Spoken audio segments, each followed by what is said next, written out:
Holy shit! It was so steep. Oh my god.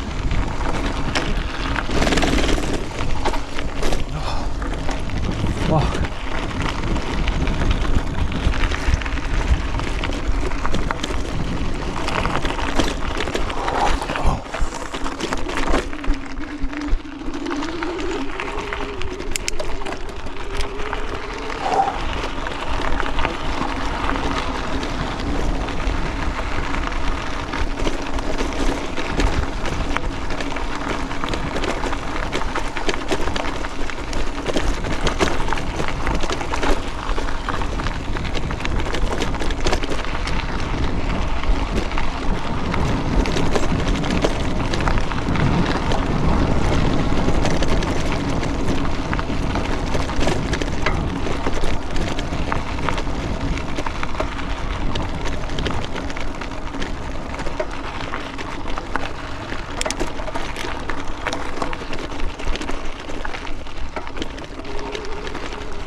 Okay, that was extremely steep angle over there.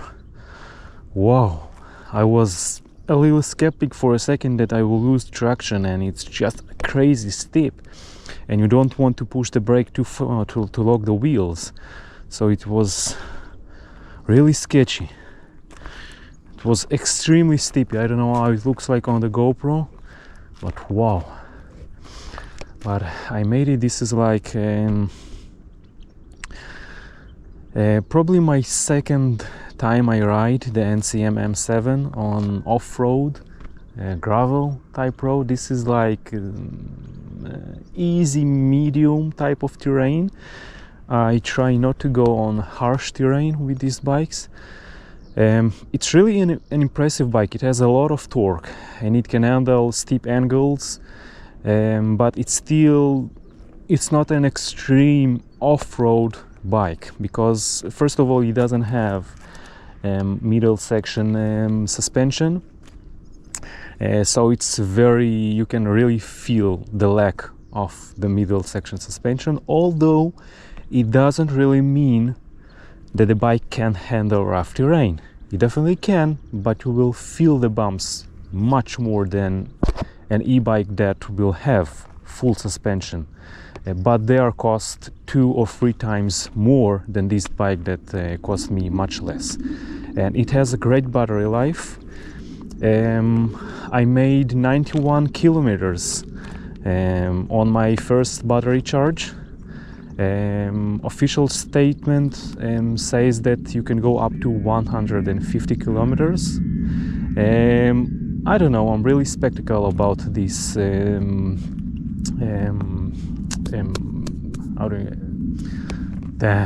about this,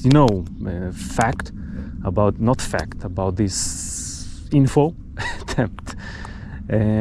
But it has an awesome battery life nonetheless. 90 kilometers for one battery charge, and I was going most of the time off-road and really slow, so it's really impressive. You can go easily 100 kilometers with this bike, even more if you're going less on off-road terrain and really slow and putting the battery under a lot of stress. So it's up to you, but it's an impressive mileage nonetheless. My previous bike, I could go up to 60 kilometers, but you would need to be really careful, and most of it was only on tarmac. I didn't go off-road with this bike, so it has an amazing battery life. And what can I say more? The tires are great. They handle really great, and this was the steep angle was in fact a great test for them. I didn't slip, I didn't lose traction. It was really skeptical. It's extremely steep, but I didn't lose traction, so it's great. Front suspension is great, it's doing its job, but nothing will nothing will compromise the middle section of the bike. It does feel bumpy, but if you raise your butt and you stand on the how you call them, on the saddle, you can easily go and rough terrain. Let's talk about a little about downsides, because there is, except the middle fork. On my specific bike, and you could see it on the video, the battery here sometimes gets off the lock position, just bumps away, and it happens to me almost every ride.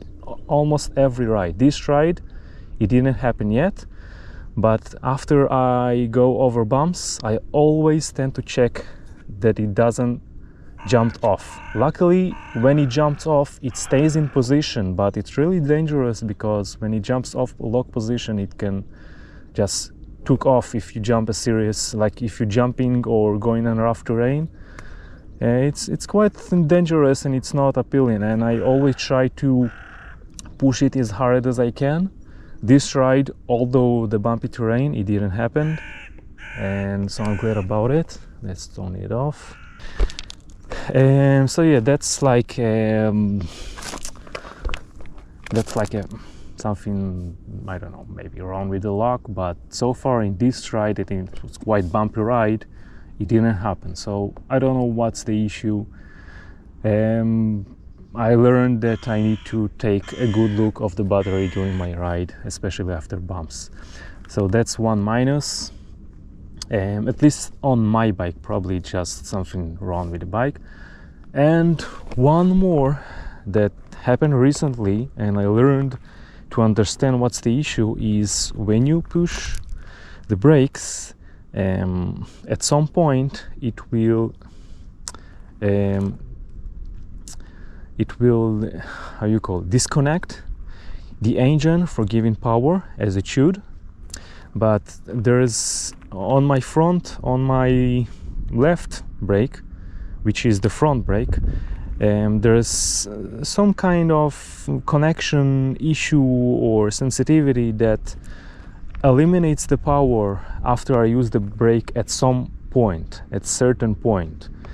And when I release the brakes, I don't have power no matter what I do. No throttle power, no pedal assist power, no matter what. And it happened to me during sometimes rides, or when you stop, like in traffic, and then you need power to move on and you don't have power. And I thought something is wrong, I don't know, and I checked everything and stuff until I realized this comes from the front handle. So if I touch this part here, or I make like a small adjustment of the brake over here, it reconnects itself. So something about the disconnection of the brake when I push it at certain level, especially when it's slight angle like that, it disconnects the power, but it doesn't reconnect the power when I release the brake. So it's like a bug, some connectivity issue. So I try to play with it, but yeah, it's something that happened and I had no idea what's wrong. I thought maybe something broken, stuff like that, but luckily it's just some connectivity issue. So it's okay, I can live with it, and it didn't happen on this ride, and I was using the brakes a lot. So yeah, overall it's an awesome bike. I'm really impressed with it. One more downside, that you have to have rear brake light, and it's really a shame that a rear brake light doesn't come assembled with the bike. It has an awesome front light, it's really powerful. You can ride easily on night and you have light and everyone can see you. It's even if you pull it upwards, it can really effective. You are very noticeable with this light, really effective. But it's a shame that it doesn't have a real light that's connected to the battery that you can switch on and off with the power switch here. So it's really a shame. I ordered one from AliExpress, a relay that you can put in here, in its own battery. And so yeah, it fixed the problem, but if a real light was pre-assembled, it would be better. So, and it's really necessary when you're riding in the dark, in traffic, where you want to be seen. And it doesn't have much reflection, as you can see, except the pedals. There's no much reflection that the drivers can see you. And the bike itself is dark, the tires are dark, and you only have this reflection light. So this is more or less the disadvantages I found, but overall it's an awesome bike. Honestly, from 1 to 10 I will give it 9 point, I will say 5. Okay, I will say 5. An awesome bike. You can't really expect with the price you get it to have middle suspension, because suspensions are the most expensive part probably, except the battery, even more than the battery. So if you want this bike to have middle suspension, you got all the e-bikes that sells twice or 3 times more expensive than this bike. So yeah, of course, if it has full suspension, it would be 10 times better, but for the price, it's awesome. Everything is related to the price of what you get, and for the price, I give it 9.5. Although the bugs, this is, I don't know, probably some bug from the factory, but it's okay. I can live with it. And one more thing is that my shifting gears always tend to fall to the middle when I reverse. It always falls to the 4th gear.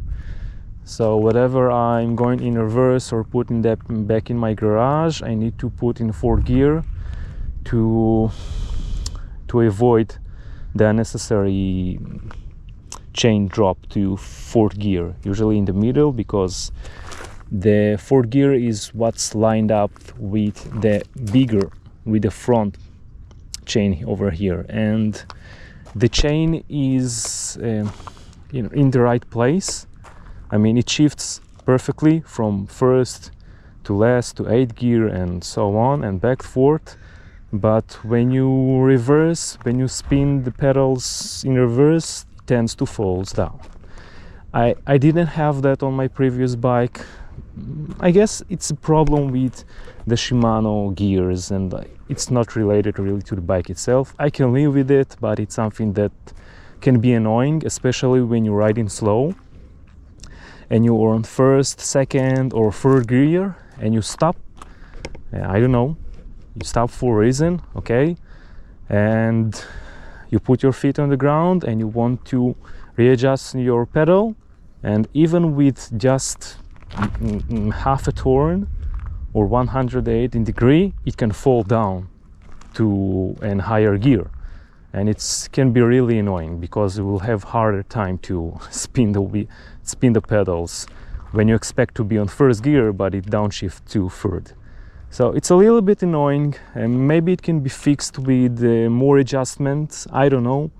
For now, I already made an adjustment on with the gear, with the shifting, but maybe more professional, because as I can see from here, it's a little bit you can see, I don't know if you can see it on the GoPro, but like it's not really straight, and the middle gear is aligned around the 4th or even 5th gear, so it's natural that it's pushing it down, but I didn't have that on my previous bike. So yeah, I can say it's like a problem with the Shimano gear. So yeah, I'm fine with it. It's annoying, but yeah, I'm fine with it. So that's all I can say. I really like this bike. The handles are great. I put a side mirror here from AliExpress that I bought. It's really effective, especially on the left side, because you go on the right side of the road when you drive. The screen is great also. You have your mechanical, the throttle is here and the shifting gears are here. I checked out and I saw that the bike can also come not with one speed, on the middle, but with 3. But the bike that comes here does only have 1 gear. I don't know if this is how they are sold in Europe or in USA, but this is how they're sold here. I don't know if it would be better with 3 gears in the middle. Maybe, I don't know. And maybe it will fix the issue with the gears shifting downwards that I talked about, but that's how it is. Overall, really impressive bike for the price. It's looking great. The wheels and the tires are great, and the battery is fantastic. The motor is really strong. You have a lot of torque, more than enough for what you get for that price. So this is it.